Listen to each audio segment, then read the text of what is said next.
Hello, it's Daniel Leichus again, and I'm going to talk about separation of variables. Separation of variables is a trick that we use to solve differential equations which have an order higher than 1. So let's say we have a differential equation of the form partial of u with respect to t equals k squared partial of u with respect to second partial of u with respect to x. We have an ansatz, which is a guess, and we're guessing that u is a function of x and t. It's equal to an x component multiplied by a t component, which means that the two parts are independent. There's no component that depends on both x and t. So that's a valid guess, I guess.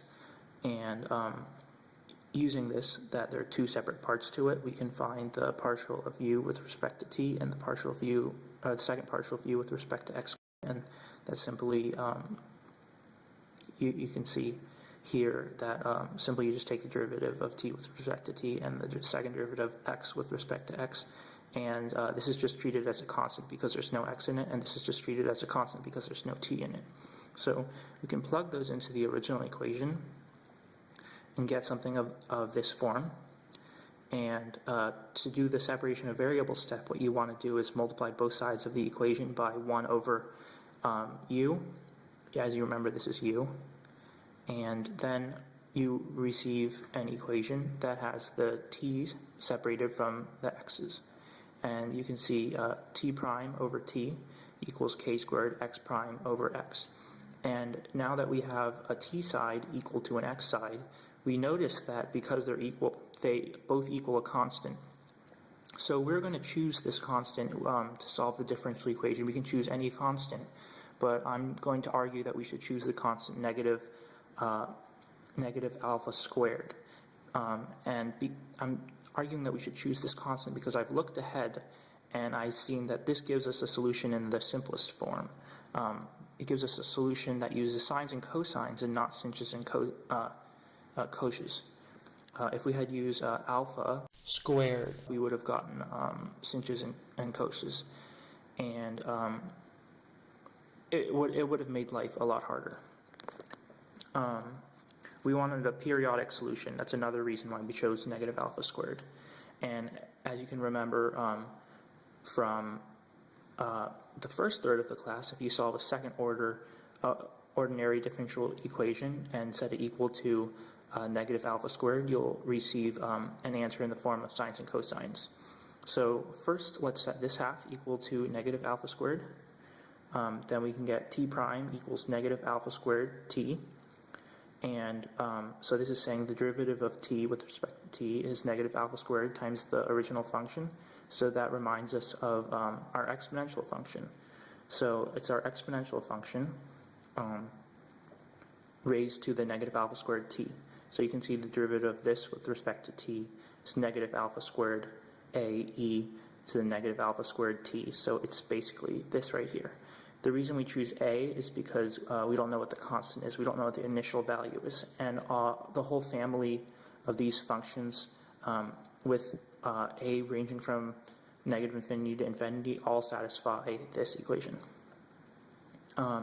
Next, we have this side right here. We set that equal to negative alpha squared.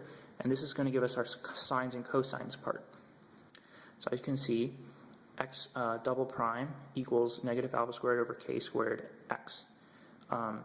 So this should remind us whenever we have negative alpha squared and the second derivative, as you remember from the first third of the class, it's a second order ordinary differential equation. And you remember sines and cosines. If you take the derivative twice of the sine and derivative twice of the cosine, it's going to give you negative sine, and this is going to give you negative cosine, so that's where the negative part comes in. And then it's going to give you whatever you have inside the sine and whatever you have inside the cosine squared, because you're taking two derivatives by the chain rule. So this is our solution for the t component of u, and this is our solution for the x component of u. And we're going to multiply those two together because that's what our ansatz of u is. So we multiply them together. we notice that we have an a times a c and an a times a b, so we actually only have two constants. So you say we have a c1 and then a c2, and that'll be, these two constants absorbed the a. So we have two constants, and whenever we have a problem of this form, we should be given two boundary values, one on the left side and one on the right side. So we can solve for C1 and C2, and then we get a general solution. I just wanted to note that when you solve for C1 and C2, most of the times you get a family of solutions, some of them, so then you have to use the initial condition to get the exact solution that you have. So that's why here you get a general solution rather than an exact solution, because the general solution is going to give you a family of solutions. Thanks for watching, and if you want to learn more about separation of variables, watch some of the other videos on this site. Bye-bye.